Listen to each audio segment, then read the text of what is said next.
The making of a Prime Minister. मुश्किलों का अंबार है, वही तो मेरे हौसलों की मीनार है। हिंदुस्तान में दो प्रधान दो निशान नहीं चलेंगे। इतनी ताकत ये पाकिस्तान के खिलाफ लगा दे तो आतंकवाद आगरा हो गया। हम चुनौतियों से टकरा रहे हैं। सर्जिकल स्ट्राइक और एयर स्ट्राइक करके नए भारत के सामर्थ्य का संदेश भी दे दिया है। तुम उठो, तिरंगा लहरा दो।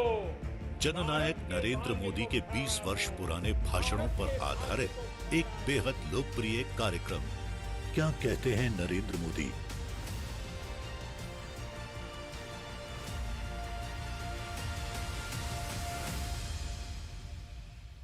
नमस्कार, मैं हूं आपके साथ पूजा यादव। हमारे खास प्रोग्राम क्या कहते हैं नरेंद्र मोदी में आज आपको सुनवाएंगे पीएम मोदी का वो ऐतिहासिक भाषण जो उन्होंने 27 नवंबर 2015 को लोकसभा में दिया। अपने भाषण में पीएम मोदी ने कहा कि मनुष्य के द्वारा बनाई गई कोई चीज अमर नहीं होती, लेकिन मनुष्य के द्वारा बनाया गया संविधान अमर हो सकता है, और ये बाबा साहेब के विचारों की ताकत थी। संविधान के अंदर भी सबकी भूमिका रही है, और उस समय जिनके नेतृत्व में देश चलता था उनकी विशेष भूमिका रही है, और इसलिए इतना उत्तम संविधान जो हमें मिला है, इसकी हम जितनी सराहना करें उतनी कम है, हम जितना गौरव करें उतना कम है। और अगर संविधान को सरल भाषा में अगर मुझे कहना है तो हमारा संविधान dignity for Indian and unity for India, इस दो मूल मंत्र को साकार करता है। जन सामान्य की डिग्निटी और देश की एकता अखंडितता। बाबा साहब आंबेडकर की भूमिका को हम कभी भी नकार नहीं सकते। इसका मतलब ये नहीं कि बाबा साहब आंबेडकर की बात करते हैं तो औरों के लिए कोई काम नहीं होता है, लेकिन एक का नाम देंगे तो दूसरे का रह जाता, दूसरे का कहे तो तीसरे का रह, हर एक को लगेगा भाई हमारा भी तो योगदान था। और कुछ लोगों ने तो जीवन में इतनी ऊंचाइयां पाई हैं कि कोई उनका नाम दे या न दे, उनके नाम को कभी कमी नहीं हो सकती, कोई उनको मिटा नहीं सकता है। हमें इतना विश्वास होना चाहिए, और इसलिए ये विश्वास को पुनः प्रस्थापित करने की आवश्यकता है, क्योंकि इस देश अनेक महापुरुषों के कारण बना है और उसका अपना महात्मा है, हमने स्वीकार करना होगा। जब 2009 में संविधान के 60 साल हुए थे, मैं आज ये संविधान का कार्यक्रम की कल्पना लाया हूं, पहली बार नहीं है।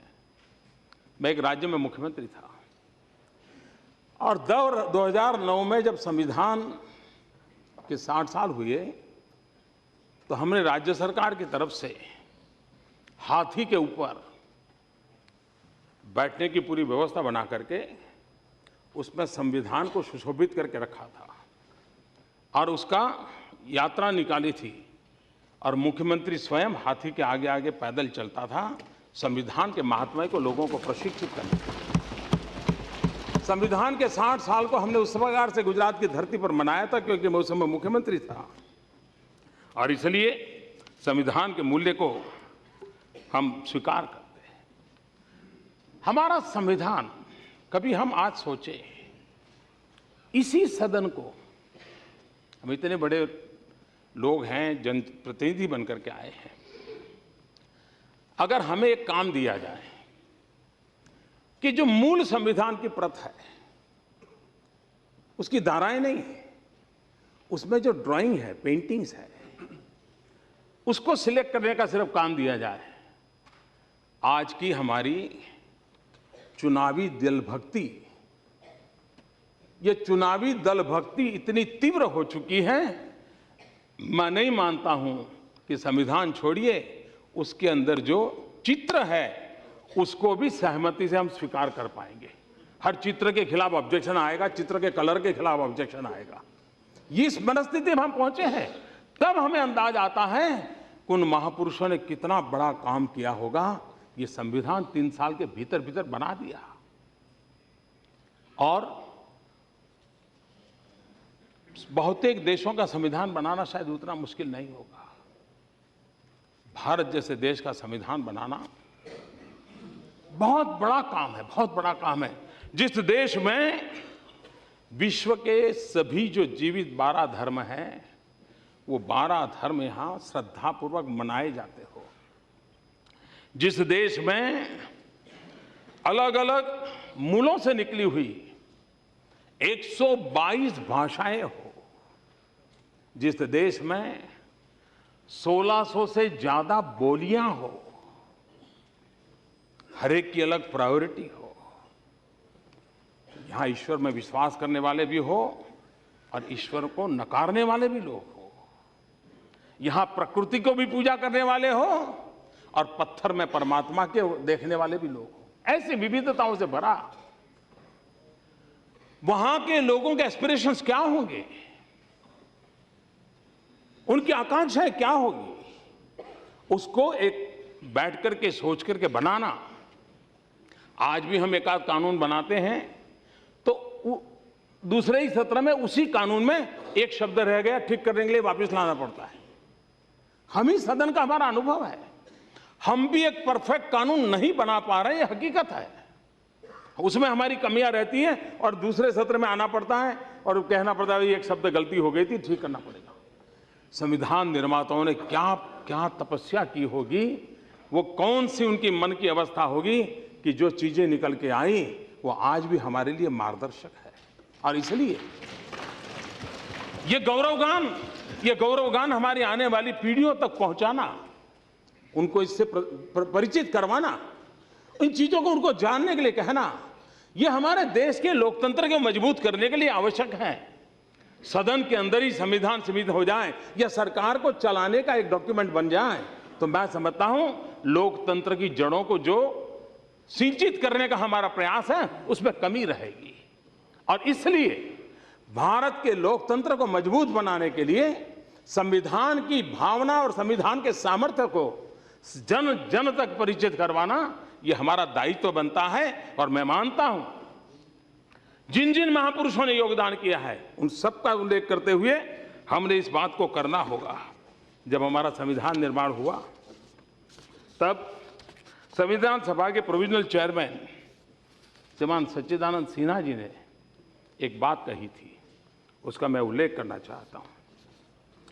अपने उद्घाटन भाषण में उन्होंने कहा था और उन्होंने कोट किया था अमेरिकी संविधान के बारे में, जोसेफ स्टोरी के शब्दों का उल्लेख किया था।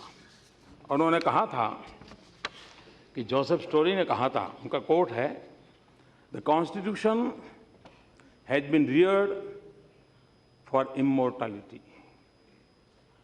If the work of man may justify aspire to such a title.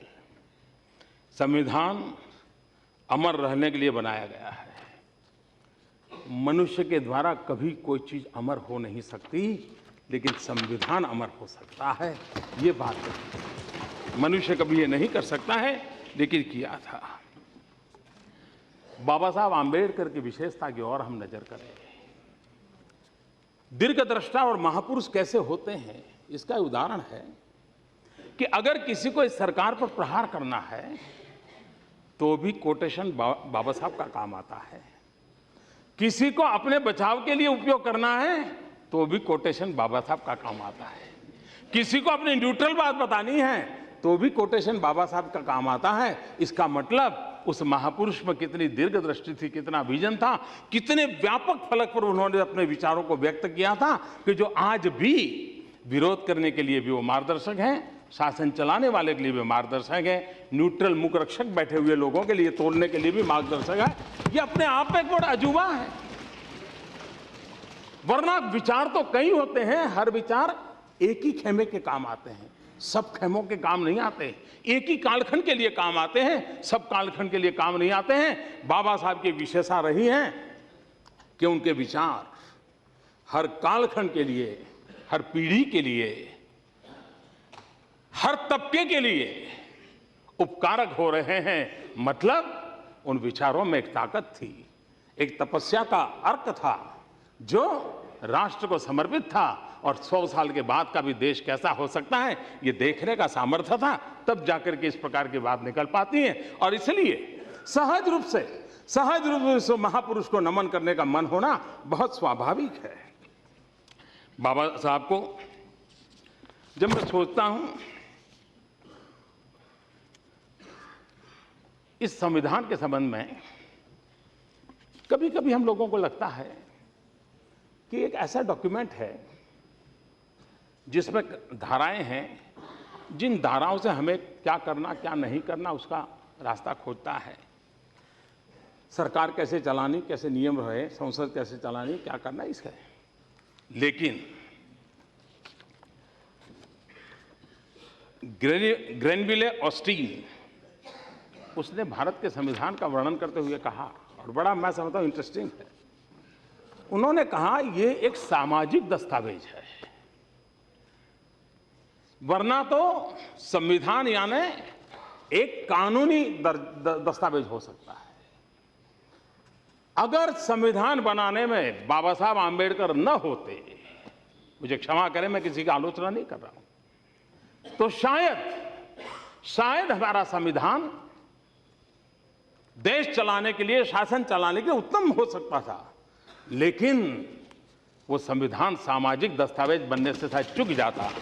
ये सामाजिक दस्तावेज इसलिए बना है कि बाबा साहब आंबेडकर का दर्द, उनकी पीड़ा, उन्होंने जो झेला था, उस यातनाओं का अर्क उसमें शब्द बन करके शहर निकल रहा था, और तब जाकर के संविधान का निर्माण हुआ था। और तब जाकर के एक विदेशी व्यक्ति ने कहा था कि ये सामाजिक दस्तावेज है, और इसलिए ये वैधानिक विस्तार न मानते हुए सामाजिक दस्तावेज कहना, कभी कभी मुझे लगता है हम भी जानते हैं,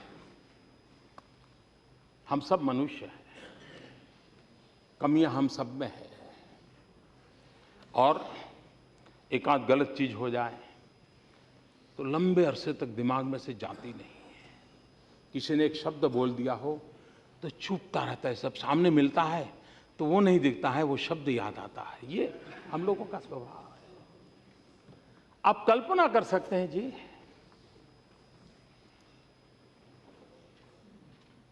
एक दलित मां का बेटा जन्म से जीवन तक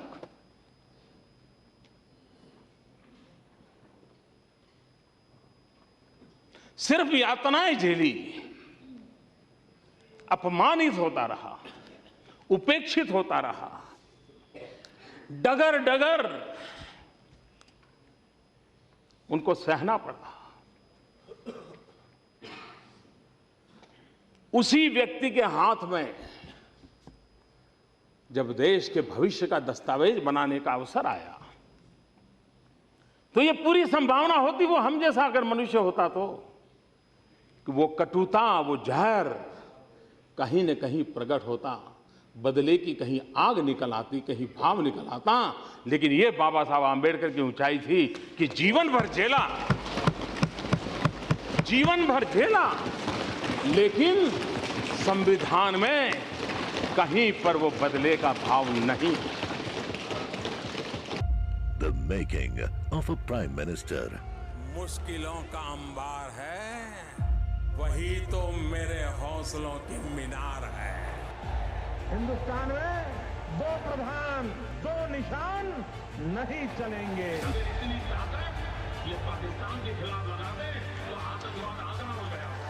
हम चुनौतियों से टकरा रहे हैं, सर्जिकल स्ट्राइक और एयर स्ट्राइक करके नए भारत के सामर्थ्य का संदेश भी दे दिया है। तुम उठो, तिरंगा लहरा दो। जननायक नरेंद्र मोदी के 20 वर्ष पुराने भाषणों पर आधारित एक बेहद लोकप्रिय कार्यक्रम क्या कहते हैं नरेंद्र मोदी